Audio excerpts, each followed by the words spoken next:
Left here is right there below me, the big guy, Mr. David Blackburn, my friend. Let me tell you this, folks. No one in this room, and I mean no one, has loved fast pitch or contributed more to the sport than that guy right there. Everyone who knows him, even for a second, is well aware that this game has been his whole life for a very long time. He knows more about the lore of fast pitch, fastball, than anyone I've ever known. Hell, he knows more about the lore and the history of the game in Arizona, where I'm from. I've been playing there 35 years. It's unbelievable how much he knows. He was born into a fast pitch family in Calumet City, Illinois. His late dad, Ernie, a train engineer by trade, was one of the best pitchers in the Midwest during the 60s and 70s. I think one of his sponsors, old sponsors, is in the audience today. His mom was Charlotte. She passed away last year, just after, well, some weeks after Dave was in the accident in the hospital down in Phoenix. I knew Mom quite well. She was a wonderful mighty knight who raised 5 very large boys like it was nothing. She was about 5 foot nothing. I'll never forget Ernie and Charlotte up in Midland during the ASA 1989 majors. My team from Phoenix was playing Guanella Brothers late in the tournament, elimination game. It was about 40 degrees out, sleeting. Just about the worst conditions I ever played in. Pretty typical for the Toronto guys, but I was freezing. The Blackburns literally were the only 2 people in the stands, wearing these bright yellow rain outfits from head to toe. I went up to them during the game to say I really appreciated them coming out there for me, but it was really okay for them to leave. The expression on Mr. Blackburn's face told me to get my butt back to the dugout and worry about trying to move the ball on Chuck D'Arcy, who was a pretty good pitcher. Ernie was all about the game, same as his son, Dave. First met Davey in the summer of '84 at a major tournament in Vegas. He approached me after a ball game and asked me straight up if I was Jewish. Just like that. He was smiling when he said it, but you know, what the heck? It was like, hey, nice game, dude. You in some kind of cult or something? It's like, and he's a big guy, so I didn't take too much umbrage, but he quickly explained that the U.S. was going to compete in the 1985 Maccabiah Games, which is the Jewish Olympics. First time for us and for Canada to play fastball in Israel. And the games happen every 4 years over there, and they're a big deal. They have every sport that the quote real Olympics has. Dave, I didn't even know there were any real Jewish ball players around except for Marty Rubinoff, who played for the Lancaster Chameleons, was a great ball player. But Dave Spiel convinced me to drive out for the tryout, and I made the team. It turned out to be one of the best things that ever happened to me and a whole lot of other guys. Lifelong friendships, unbelievable travel experiences, and some very intense ball that actually continues to this day. And none of it, really, none of this would have happened without Dave Blackburn, none of it. He was by far the best Jewish American pitcher at that time, and still was at the top until his terrible accident exactly 1 year ago, coming up on 1 year in a couple weeks. He was our hero, our heart and soul at the '85 games against Canada that had my great friend Mark Vendahan as its #1 pitcher and best hitter. Mark later played with Brian Patton, who I admired as a player like nobody's business. He was a fantastic ball player and just incredible. And the incomparable Darren Zach, who had to run out with his son because he's pitching in a half hour, and the rest of Jack Fireman's great team, the world champion Toronto Gators. Bender's here today with some of his Canadian brethren, including Mark Coachy Green, over there somewhere. You got Danny Berlin, and then there's Larry Lynch, the well-known Irish-Jewish coach who, out of the Toronto area, there you are, who coached the Masters team in 2009 in Israel. And I guess you're kind of an honorary tribal member at this point. True. And we've got a whole bunch of my comrades and teammates from the Maccabiah team. We've got over there, I hope I don't miss someone, we've got Terry Marcus and Tony Kahn, my great friend there, Alfred Cohn, Freddie Cohn, Kenny Schwartz. You over there? Oh, there you are. Okay. And then there's dozens and hundreds of others listening and watching on the streaming video that Jim Flanagan put together all across the States and Canada, around the world. Dave led us to victory in the 85 and 89 games, in the 2005 gold medal games. And Bender and the boys got the best of us a whole bunch of times too. It's been a fantastic experience. Competition means so much to us on and off the field. Dave and I stayed in touch since I met him in '84. We've been very, very good friends. We've literally had a million laughs together. And I knew many years ago about his obsession of trying to get the ISC into the 21st century as far as modern technology goes. Talking the internet and the streaming video and all that stuff. These ongoing and very successful efforts, which started, I think, in 2001, are a big reason why Mr. Blackburn is going into the Hall of Fame as a contributor to the ISC and to the sport at large. Last year when I was up in Midland, coaching and playing a little for the Maccabiah USA team that ended up winning 3 games, Dave told me he'd just been selected for the Hall. I've never seen a happier or more proud person in my whole life. But life, as they say, is a trip. Just 3 weeks after that, Dave, my very good buddy, Ronnie Rupp, a wonderful teammate who's watching on the TV there or the internet, named Larry Selfin, were coming out from Southern California out to Arizona, up for the 40 and over ASA, which were up in Prescott. That's when the accident happened. By all rights, and I've studied the police reports, they all should have died in the car accident, no question. Ronnie and Larry were very badly hurt. Ronnie's still recovering, and Larry's physical injuries have healed, thankfully. Thankfully, the driver of the other car got by without really getting too badly hurt. Davey got the worst of it by far. We didn't find out what had happened until the next morning, Friday. My pal Tony Khan from Chicago, sitting right there, and he was staying at my place with a couple other guys who were just about to go up the hill to Prescott for the tourney. It was then we learned that Dave and Ron had been air-backed to Phoenix, to a trauma hospital, which is always bad news, and Davey was in very critical condition. We drove over and were allowed into the intensive care unit only because one of Dave's brothers had listed us as family, which we really are. Dave, a doctor told us, sorry, I gotta slow down there a little bit. The doctor told us they'd almost lost Dave during the night, and he was in bad shape. We stepped into the room and saw for ourselves. It was really bad. Dave was breathing with the help of a machine, and a tube was stuck down his throat. He was unconscious. We spoke to him anyway, telling him we were there for him and everything was going to be okay. At that moment, remarkably, he came to, opened his eyes, and looked up at us. Somehow, he mustered a smile. A few seconds later, though, he started coughing loudly and uncontrollably. Alarms and beeps started going off. We were freaked, but the ICU nurse, who I got to know very well in the next several weeks, didn't seem concerned in the slightest. In a few seconds, she finessed the tube out of his throat like a pro. This is what she told us. I just have to give him a little suction. Dave heard that. He didn't miss a beat. He looked up at Tony. He looked right over at Tony, and he winked, I swear to God. You had to be there, but... You remember that, Dave? When we left the hospital that morning, we had to decide whether to stay with Dave or join our Maccabi teammates up in Prescott for the Nationals. Dave was in good hands, so we decided to go up there and give it our best shot. It was an unforgettable weekend on every level. Though it sounds cliche, our injured comrades were in the hearts and heads of each of the 11 guys in uniform. That's all we had. Tony led us in a kind of a prayer for the guys before and after the game. You had to be there, but we all felt the spirit. It was really something. We ended up winning the whole thing by double dipping a very strong team from Tucson that had knocked us into the losers bracket on Saturday night. When I told Dave about what had happened the next day, he was able to smile again, just for a second.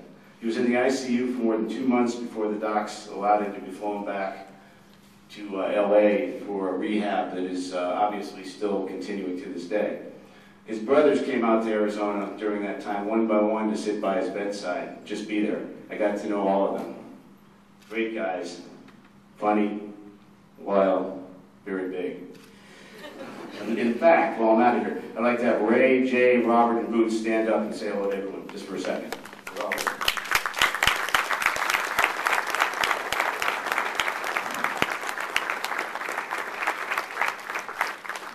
To be honest, Dave is fighting really hard to find his way in a world that has changed so dramatically, drastically for him since August 28th, I think it was, 2010. He's getting better, little by little, but it hasn't been easy, and it's not going to get a lot easier.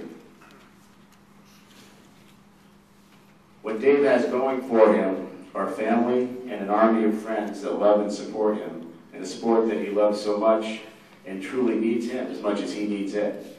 It is amazing to me that Dave is here this morning to receive the very highest honor afforded by the ISC, induction into the Hall of Fame. That he is on the same stage as Mr. Hoffman there, Mr. Patton, Mr. Gray, Mr. Henninger, and with Ron Rupp and Hall of Famer Pice Stiles on behalf of Lanny as the Hall's newest members is a beautiful thing. Congratulations, my friend.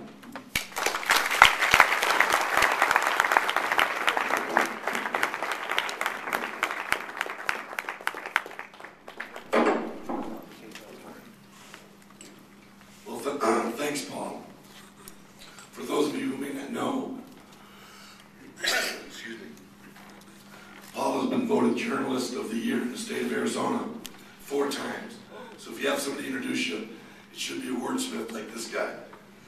So, thank you, Paul. I wanted to start by telling a quick story. Many people ask me where I originally got the idea for doing the streaming media for Fast Pitch. And my brother Jay helped jog my memory with a quick story that I'll share with you. Take you back to 1980. For those of you in this room who remember, Decatur, Illinois had a great team then called ADM. And I was a student at the University of Illinois, about 50 miles from Decatur in Champaign-Urbana. And I got to go down to the newspaper library every day and read the Decatur paper, because we had the papers from all the cities in the state of Illinois. So I'd follow the team. I pitched against them 4 times that summer, so I got to be friends with some of the players. And they were heading to play in the national championship tournament in St. Joe, Missouri. Well, one of the things they did when they built their elite team was to have a local radio station cover their home games and their national tournament games.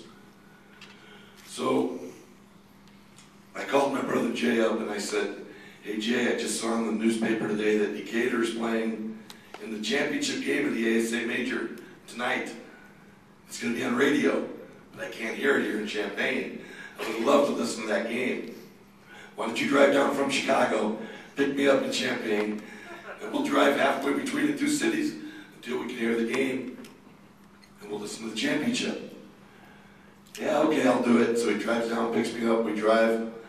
We find a spot where we can just hear the game coming in. So Jay turns off the headlights, parks the car, and there we are in the middle of a cornfield in the middle of nowhere. So we're listening to the game, we're hanging on every pitch, and about the 4th inning, I look over at Jay. I said, "Jay, you're white as a sheet, you look like you're having a heart attack. What the hell's going on?" He said, "I just realized something.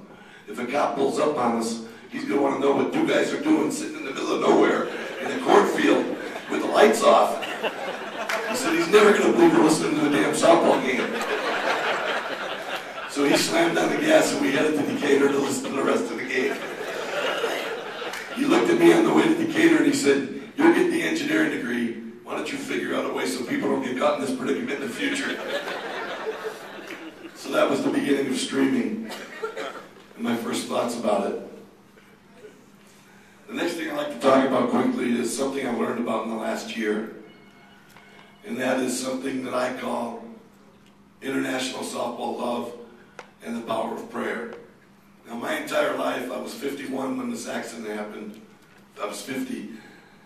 And really in my entire life, I really had never had anybody look at me and say, "I'm praying for you, Dave. We're praying for you, Dave." I never had any reason in my life for that to happen. But after I got in this predicament, and we suffered this accident, I literally had thousands of people from around the world telling me they were praying for me. And I finally, the hard way, learned what that was all about. And that was what pulled me through. And to everybody who said a little prayer for me in the last year, I thank you from the bottom of my heart. And I can tell you that that's the reason I'm sitting here today. So thank you all for showing me what this support and the people I've met in it from around the world. It is diverse places as people praying at the Wailing Wall in Israel, all the way to my brother's Baptist church that he's the pastor of in Louisville, Kentucky, and everywhere in between.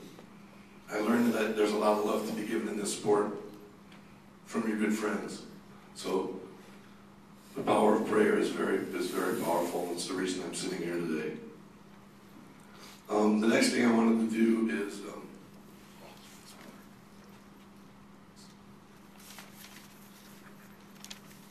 I quickly wanted to just make mention of a lot of people. I've been told many times by a lot of people that this entire streaming program is very valuable to the sport, and that it's something that is really contributing to help not let the sport die. And I just wanted to give you 10 quick, brief points of things that everybody in this room can do to ensure that 10 years from now, the sport's in even healthier hands than it is today. One thing you can do is help out a sponsor of a team. Contribute money or sponsor a team all on your own. Some of the people in this room can do that. And if you do that now, 10 years from now, the sport will be healthier. If you can coach, teach a player how to hit. If you were a former player, you can teach a player how to pitch. Do it. The sport will be healthy 10 years from now if you do that. If everybody in your room does it. Organize a city league in your local area if there isn't one now. If there used to be a league and there isn't one, do what you can to get one back off the ground. If everybody in your room tried to do that, the sport would be healthier. Donate equipment if you have softball equipment sitting in your garage. Donate it to a team. Let people play. The sport will be healthier if you do that. If you're a player, play the sport long after you should have retired. You'll get more back out of it than you ever would have believed. Recruit baseball players to play this sport. If you know somebody who's playing college baseball, get them in the fast pitch. The sport will be better off if you do that. Volunteer as someone who just helps keep the fields maintained in your area, if that's what you can do. If you do that, the sport will be healthier. Put on a weekend tournament in your local area if you can. If there used to be tournaments and there are no more, figure out a way to start one out. The sport will be healthier if you do it. And don't be afraid to attend games in person and support the people who are playing. The sport will be healthier if you do that. And finally, I'd like to say my thanks to the people I need to thank for the fact that I'm sitting up here. A fellow named Jerry Krasik was the first person who ever showed me the Ray Anderson softball news bulletin, which proved to me that there was a bigger story in softball than what I saw in my local area. To Fred Cohen, the leader of our Maccabiah USA fast pitch program. Fred, you do more for the Jewish guys who play fast pitch than you'd ever believe or imagine. And I love you forever, Fred. To the people at Maccabiah USA in Philadelphia, led by Jed Margolis, Bob Spivak, Ryan Carter, Tony Wortman, you made it possible for me to travel the world, and I thank you forever for that. Larry Selfman, you put me up at the most important time in my life when I was transitioning from 8 months in the hospital back to civilian life.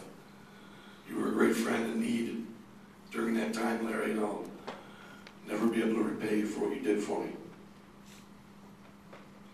To my fellow inductees, Jerry, had a lot of fun with you on and off the field. Jody Henniger, if there was a pro fast pitch league for 15 years, you would have been the #1 draft pick. That's a fact, because you could hit home runs against any pitcher on the planet. You could throw shutouts against any team that could be assembled. And there was no one else who could do it like you could. Lanny Rupp, my good friend Lanny Rupp, was probably the greatest creative genius of a manager that I ever knew. And as far as player personnel was concerned, when he found Eddie Plecker in the Mormon church leagues and convinced him against God's goodwill to play ball on Sundays. That was probably the single greatest personnel move in the history of the sport. And, sorry. Brian Patton, I never got really a chance to see you play very much, but I heard wonderful things about you from my friend Jack Fireman and my friend Mark Bendihan. And speaking of Mark, I want to thank you for bringing out the best in me in Israel when we had to go head-to-head, USA versus Canada. I couldn't believe there would be another Jewish guy who could match me pitch for pitch and go toe-to-toe with me. But thank you for bringing out the best in me as a player. And Robert Gray, consummate Southern gentleman who does so much for the ISC. I'm so glad you got this honor today. Ken Hackmeister, for believing in the streaming program and understanding it was something that was good for the sport and supporting me in my efforts to give birth to it. Freddie Nelson, Dave LeBlanc, and Ron Chambers for being my first broadcast crew. Thank you guys. To my current broadcast crew, Jim Flanagan and everybody at Ballpark Radio, Jerry and Mike Betts, our cameramen, and Roseanne and Jessica Allen, our producers and production assistant. Without you, none of it would be possible. To my dear friend Tom Whitaker, who was CEO of the company I worked for at the time of the accident. Tom, although I couldn't expect you to keep my job open for me, you kept me on the company insurance and saved me from the poorhouse.